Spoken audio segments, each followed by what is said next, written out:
অমাবস্যার নিকষ কালো রাত। এই নিস্তব্ধতা ভেঙে খান খান করে বাগানের এক প্রান্ত থেকে মটমট করে গাছের ডাল ভাঙার শব্দ ভেসে এলো। চাঁদের আবছা আলোয় দেখা গেল এক লম্বা, শীর্ণ এবং ফ্যাকাশে ছায়া মূর্তি। চোখ দুটো যেন দুটো জ্বলন্ত অঙ্গার। এই হলো মাছখেকো খ্যাপাটে শাকচুন্নি। দূর ছাই, আগের বাগানটার মানুষগুলো বড্ড চালাক হয়ে গিয়েছিল। কথায় কথায় মন্ত্র পড়া শুরু করেছিল। উফ, একটু শান্তিতে যে মাছ ভাজা খাবো তারও জো নেই। এখানকার গুলো আবার কেমন কে জানে। অবশেষে বাগানের সবচেয়ে উঁচু আর পুরনো গাছটার নিচে এসে সে দাঁড়ালো। তার লম্বা নখওয়ালা আঙুলগুলো দিয়ে গাছের গাঁটা ছুতেই যেন একটা শীতল স্রোত বয়ে গেল। তার বিকট মুখে ফুটে উঠল এক শয়তানি হাসি। বাহ, এই তো চাই, একেবারে খাসমহল। কি ঠান্ডা, কি আরাম। আজ থেকে এই বাগান, এই গাছ সব আমার। আমার হুকুম ছাড়া এখানকার একটা শুকনো পাতাও মাটিতে পড়বে না। আর যে আমার হুকুম অমান্য করবে তার ঘাড় মটকে রক্ত খাবো। এক লম্বা লাফ দিয়ে সে তরতর করে অদৃশ্য হয়ে গেল গাছের মগডালে। শুধু তার খ্যাপাটে হাসির শব্দটা রাতের বাতাসে ভাসতে থাকলো।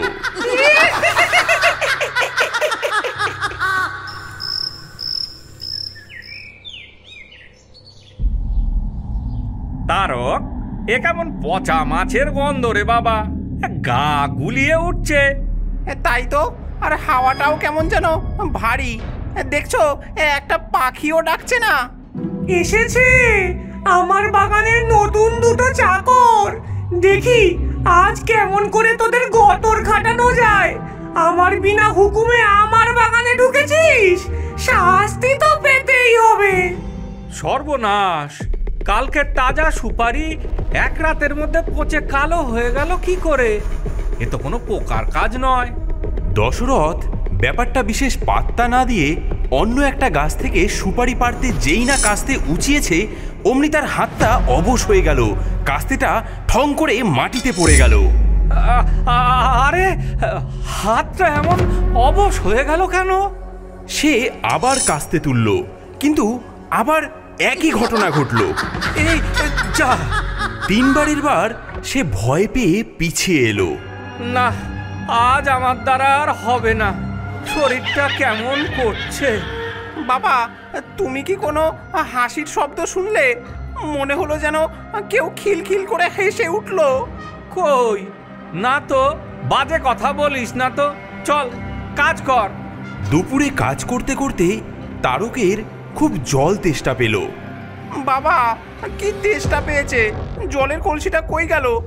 এখানেই তো রাখা ছিল। দেখ, ওইখানেই কোথাও, হয়তো আড়ালে পড়ে গেছে। না তো, কোথাও তো নেই। ঠিক সেই মুহূর্তে ওপর থেকে একটা ফিসফিসানি আওয়াজ ভেসে এলো, যা শুধু তারকই শুনতে পেল। তেষ্টা পেয়েছে ছোকরা, খুব পেয়েছে। যা, দুবার জল খা গে। ওই পাক মেশানো জলটাই তোদের মতো ছোট লোকদের জন্য ঠিক। আমার বাগানের শুদ্ধ জল তোদের জন্য নয়। হ্যাঁ, কে কে কথা বলে? এই তারক, কি হলো রে? কার সঙ্গে কথা বলছিস? বাবা, আজ চলো বাড়ি ফিরে যাই। আমার কেমন একদম ভালো লাগছে না। এই বাগানে নিশ্চয়ই কোনো গোলমাল আছে। সেই রাতে শাকচুন্নিটা গাছ থেকে নামলো। তার চোখে মুখে দুষ্টুমিতে ভরা। সে দশরথ আর তারকের পরম যত্নে রাখা কাস্তে, খুরপি, দা, দড়ি সবকিছু এক জায়গায় জড়ো করলো। ওরে আমার লোভী মানুষ রে, আমার গাছের দিকে লোভ, তাই না? এই কাস্তে দিয়ে আমার গাছের সুপারি পারবি? দাঁড়া, তোদের সাধের যন্ত্র আমি এমন জায়গায় পাঠাচ্ছি যে খোঁজার জন্য পরের জন্মে আবার আসতে হবে। এই বলে সে খ্যাক খ্যাক করে হাসতে হাসতে সব যন্ত্রপাতি এক এক করে পাশের ডোবাটার মধ্যে ফেলতে লাগলো। ডোবার মধ্যে ধপাস ধপাস করে পড়ার শব্দটা রাতের নিস্তব্ধতাকে ভেঙে দিল। এ কি রে তারক, সব যন্ত্রপাতি হাওয়া, কাস্তে, দা, খুরপি কিচ্ছু নেই। নিশ্চয়ই কাল রাতে চোর এসে চুরি করে নিয়ে গেছে, কিন্তু সব একসাথে। চলো তো পাশের ওই ডোবাটা একবার খুঁজে দেখি। সারাদিন ধরে তারা ডোবার মধ্যে খোঁজাখুঁজি করে মাত্র একটা মরচে পড়া খুরপি খুঁজে পেল। যা, সারা দিনটাই বরবাদ হলো। দশরথ যেই না গাছে ওঠা দড়িটা হাতে নিয়েছে সে চমকে উঠল। সর্বনাশ! হে কি করেছে? দড়িটাতে যে 100টা গিঁট দিয়ে রেখেছে। এ গিট তো খোলা যাবে না বাবা, বড্ড শক্ত, আর কি বিশ্রী পচা মাছের গন্ধ বেরোচ্ছে এই দড়িটার থেকে। শাকচুন্নিটা মগ ডালে বসে পা দোলাতে দোলাতে এই দৃশ্য দেখছিল আর হাসিতে তার শরীর বেঁকে যাচ্ছিল। খোল, এবার গিট খোল। গিট খুলতে খুলতে সকাল হয়ে যাবে, তবুও একটা গিটও খুলতে পারবি না। আমাকে রাগানোর ফল এখনো তো কিছুই দেখিসনি।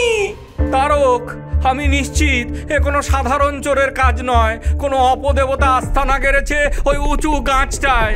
তাহলে তাহলে উপায় কি বাবা? এভাবে চলতে থাকলে তো আমরা তো না খেয়ে মরবো। উপায় আছে। প্রেতাত্মারা শুদ্ধ জিনিস সহ্য করতে পারে না। কাল সকালে আমরা গাছটার চারপাশে তুলসী গাছ পুঁতে দেব। দেখবি তুলসী গাছের গন্ধে অপদেবতা কাছেও ঘেঁষতে পারবে না।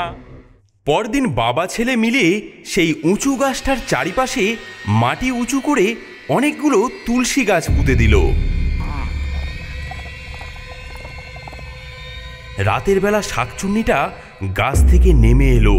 তার চোখ দুটো রাগে টকটকে লাল। হ্যাঁ, ওরে বুড়ো, এই কটা শুকনো পাতা দিয়ে আমাকে ভয় দেখাবি?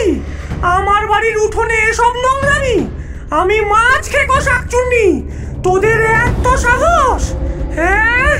এই বলে সে এক এক করে সব তুলসী গাছ শেকড় শুদ্ধ উপড়ে ফেললো। পাতাগুলো দাঁত দিয়ে চিবিয়ে থুথু করে ফেলে দিল।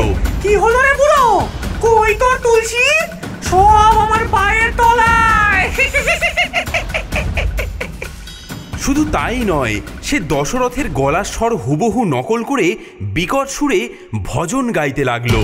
হরে কৃষ্ণ হরে রাম, এই বাগানে আমার ধাম, তোদের এবার শেষ কাম। হরে কৃষ্ণ হরে রাম। বাবার বুদ্ধিতে তো কাজ হলো না। আজ আমি নিজের চোখে দেখব কে এত কাণ্ড করছে। যত বড় শয়তানি হোক, একবার তাকে দেখতে পেতেই হবে। মাঝরাতে সে যা দেখল তাতে তার গায়ের রক্ত হিম হয়ে গেল। শাকচুনিটা গাছ থেকে নেমে এসে উনুন ধরিয়েছে। তার সামনে ভাঙা হাঁড়িতে চাপানো ডোবার পাঁক আর পোকামাকড়, কিন্তু সেই জঘন্য জিনিস থেকে ভাজা ইলিশ মাছের এক অপূর্ব গন্ধ বেরোচ্ছে যে তারকের জিভে জল এসে গেল। নে রে নে, খা। এমন সর্ষে ইলিশ পাবি কোথাও? এই হতচ্ছাড়া মানুষ দুটো শুধু সুপারিই চেনে, রান্নার র বোঝে না। ওদের কপালে কি আর আমার হাতের রান্না আছে? হঠাৎ সে রান্না থামিয়ে ঝোপের দিকে তার জ্বলন্ত চোখ দুটো তাক করলো। তারক বুঝে গেল সে ধরা পড়ে গেছে। কি রে ছোকরা, লুকিয়ে লুকিয়ে আমার রান্না দেখছিস? গন্ধটা খুব ভালো, তাই না? তোর জন্যও এক বাটি তুলে রেখেছি, কাল সকালে এসে খেয়ে যাস। না এলে কিন্তু আমি তোর ঘরে গিয়ে দিয়ে আসবো, মনে থাকবে তো? এই সরাসরি হুমকিতে তারক আর এক মুহূর্ত দাঁড়ালো না সেখানে। সে পড়ি কি মরি করে বাড়ির দিকে দৌড় দিল। পেছনে শাকচুন্নির অট্টহাসি প্রতিধ্বনিত হতে থাকলো।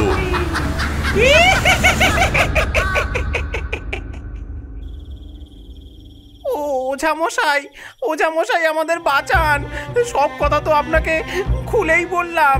কাল রাতে তো ওটা আমার ছেলেকে মেরেই ফেলতো। ওটা একটা সাংঘাতিক চিজ।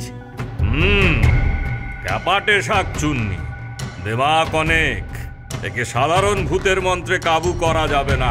মন্তার! আচ্ছা, দ্বিতীয় একটা বুদ্ধি দিচ্ছি। ভূতেরা শুদ্ধ জিনিস আর তীব্র গন্ধ সহ্য করতে পারে না। তোরা আজ সন্ধ্যায় সারা বাগানে প্রচুর পরিমাণে ধুনো জ্বালবি আর কর্পূর ছড়াবি। গন্ধে সে টিকতে না পেরে নিজেই পালাবে। বমতা! সন্ধ্যা নামতেই বাবা ছেলে মিলে বাগানের কোনায় কোনায় ধুনোর আগুন দিল। কিছুক্ষণের মধ্যেই কর্পূরের তীব্র গন্ধ আর ধুনোর ধোঁয়ায় বাগানটা ঢেকে গেল। ওপর থেকে শাকচুন্নির কাশির আওয়াজ ভেসে এলো। এই এই কি বিশ্রী গন্ধ রে বাবা, আমার মাথা ধরে গেল। এই বমি পাচ্ছে আমার। এই তোদের এত বড় আসপর্দা, আমার বাড়িতে ধোঁয়া দিয়েছিস? দাঁড়া দাঁড়া, তোদের ধুনোর আমি ব্যবস্থা করছি। নে নে, এবার তোদের জিনিস তোদের কাছেই ফেরত দিচ্ছি। হঠাৎ বাগানের মধ্যে একটা ছোটখাটো ঘূর্ণিঝড় উঠল। সেই ঝড় সমস্ত জ্বলন্ত ধুনুচি আর মাটির সরাগুলোকে শূন্যে তুলে নিয়ে সোজা ছুঁড়ে মারল বাগানের শেষে থাকা তাদের ঘরের চালার দিকে। হ্যাঁ, সর্বনাশ বাবা, ওই দেখো ধুনুচিগুলো উড়ছে আর আমাদের ঘরের দিকেই আসছে। হ্যাঁ, সর্বনাশ! চালে আগুন লেগে যাবে। দৌড় দে, দৌড় দে! বাবা ছেলে নিজেদের ঘর বাঁচানোর জন্য দৌড়াদৌড়ি শুরু করলো। শাকচুন্নিটা ওপর থেকে এই দৃশ্য দেখে অট্টহাসিতে ফেটে পড়ল। কেমন লাগে?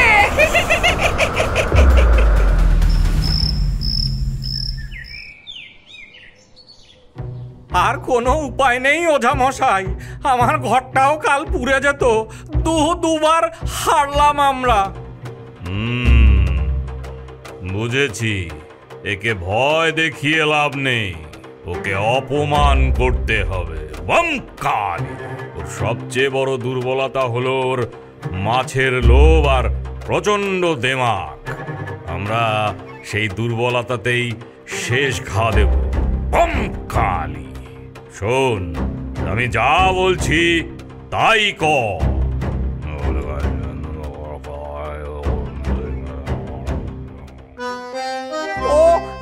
ও বাগানের মালকিন, আমরা হার মেনেছি আর আপনার জন্য ভোগ এনেছি।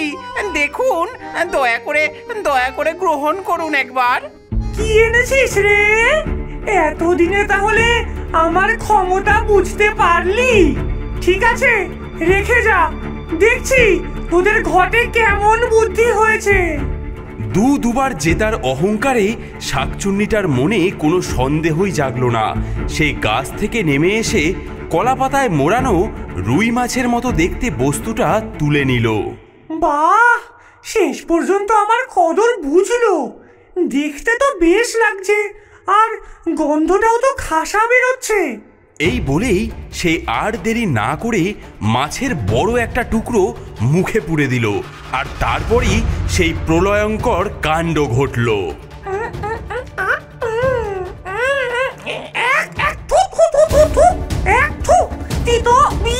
কি জঘন্য জিনিস এটা! নিম আর করলার মারাত্মক তেতো সাথে তার চোখ মুখ বিকৃত হয়ে গেল। সে পাগলের মতো মাটিতে গড়াগড়ি খেতে খেতে চিৎকার করতে লাগলো। ওরে বাবা রে, ওরে বাবা, কি খাওয়ালি রে! ওরে বাবা, মরে গেলাম গো, মরে গেলাম। ওরে বেঈমান ছোট লোক, আমার সাথে তোরা এইরকম ছলনা করলি? মাছের নামে আমাকে নিম পাতা খাওয়ালি? তোরা আমাকে অপমান করলি। আমি এই শাকচুন্নিকে, যার নামে বাঘে গরুতে এক ঘাটে জল খায়, তাকে কিনা তেতো পাতা খাওয়ালি? আমি এই অপমানের জায়গায় এক দণ্ডও থাকবো না, আমি চলে গেলাম।